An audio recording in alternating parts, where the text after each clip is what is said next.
अति सरल तरीकार आज आम प्रस्तुत करवा अंडा आलू झोल पूरा घर बेसिक सामग्री रे प्रस्तुत करवा। तो फुल वीडियो वाच करंतु पूरा ट्रिक सहित जानीपारे देखा जमी सुंदर देखा ना खावा बहुत टेस्टी लगे। तो आपण मैंने फुल वीडियो वाच कर घरे बनातु देखिए घरे समस्ते पसंद करेंगे। तो चलतु लेट नक रेसिपी आज आम प्रस्तुत करवा। नमस्कार जय जगन्नाथ फ्रेंड झिली कुकिंग को आपण मानक अनेक अनेक स्वागत। तो आज बनची झिली कुकिंग रे आलू अंडा झोल। प्रथमे आलू अंडा को आम सिझेदेवा तार देखो अंडार खोलपा को बाहर करदे आलूर चुपा को बाहर कर साइड रखीदे। गोटे करेई नवा करेई आम रिफाइन तेल एड करवा। आपण मैंने चाहिए सोरिष तेल भी बनई पारे। करेई चारि साइड पूरा तेल गोटे ग्रीस करदे। तेल प्रथमे गरम होगा तेल पूरा गरम हो सारा पर आम से अंडा को एड करदे। कलर पर हलदी गुंड लंका गुंड अल्प टिके आम से लुण भी एड करदे भल से टिके मिक्स करदे। तो देखिए अंडार जदि अल्प टिके लुण देवे से पूरा लुण को टिके एब्जॉर्ब करिवो आउ अंडाटी खाइबा टेस्टी भी लगे। तो ये आम देखो ये कलर टिके चेंज है पर्यंत फ्राए करवा। कलर पूरा चेंज हो सारा पर आम जो आलू को सिझेकी रखी ना चुपा को बाहर कर से आलू को से एड करदे। आलू को भी पूरा 2 ରୁ 3 मिनट पर्यंत टिके हाई फ्लेम रे भाजीबा। देखो आलू अंडा आमर भाजी हो सारानी ताको आम साइड रखीदे। गोटे डेक्ची नवा से आम रिफाइन तेल एड करवा। गोटा मसला आपण मानक जहाँ भी पसंद आपण मैंने एड करेंगे। ये एक्सट्रा मु जीरा और सुखिला लंका एड करची। पुणी थे आम चलते पतला पतला पीसेस रे कटिंग होता मु 3टी ये पियाज को कटिंग कर एड करची। तो एबे आम पियाज को टिके कलर चेंज है पर्यंत टिके फ्राए करवा। ये देखो 4 ରୁ 5 कुला मु रसुण एड करची गोटा रसुण। तो आपण मैंने चाहिए गोटा रसुण ही एड करेंगे। ये मु पखड़ा गोटा रसुण एड करची। ये रसुण एड करवा तार फ्लेवर बहुत बढ़िया आसो।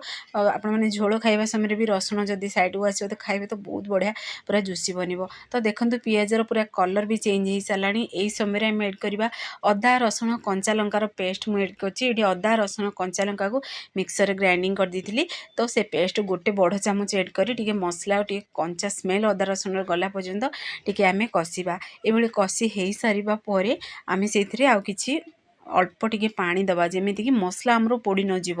तो देखो ये प्रोसेस रे बनइबे जदि ना समस्ते पसंद करी आपण मैंने रोटी सहित भी खाई पारे भात सहित भी खाई पारे। तो एबे चलतु से एड करदे टमाटो। ये गोटे टमाटो को मुझे एड करची। आपण मैंने जी क्वांटिटी बनइबे से अनुसार माने अंडा आलू जी बनइबे से अनुसार क्वांटिटी अधिका करी से एड करेंगे सब। तो ये आम जेहेतु टमाटो एड कले आम से लुण एड करदे। तो देखिए कुकिंग फास्ट हम जल्दी पूरा टमाटो पियाज आउ टिके सीझीजिव आमर। तो ये देखो किसी गुंड मसला नहीं गुंड मसला हलदी गुंड लंका गुंड जीरा पाउडर धनिया पाउडर नहीं। ये जीरा पाउडर धनिया पाउडर पूरा पूरी ऑप्शनल अच्छी।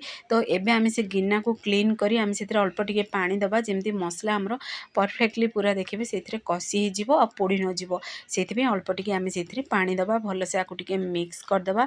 तो मसला देखो परफेक्टली पूरा कषि भी हो सारा पूरा पियाज भी आ देखा जाउनी पूरा मिक्स हो सारा मसला रे। तो चारि साइड पूरा तेल देखागला माने जानदेवे जे मसलाटी परफेक्टली पूरा कषि हो सारा। तो यही समय आम एड करदे आलू को जो भाजिकी रखी थे ना से आलू को से भी एड करदे। आलू को एड करी पुणी थे भल से टिके मिक्स करदे।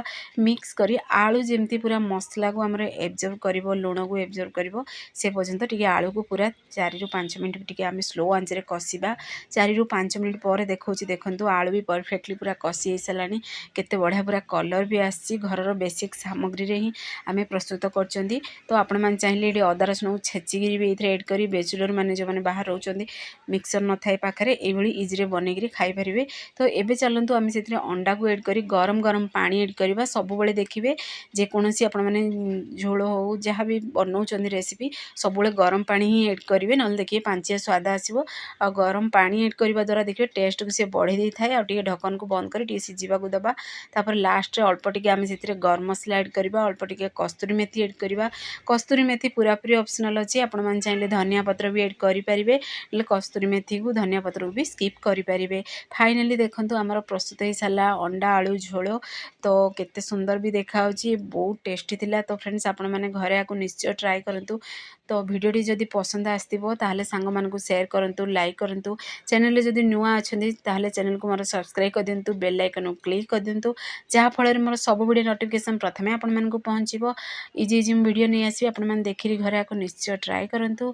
फेसबुक पेज देखुं ताहले फेसबुक पेज मोर फॉलो करूँ। से पर्यंत रोचे पुणी एक नुआ रेसिपी नहीं आसबी।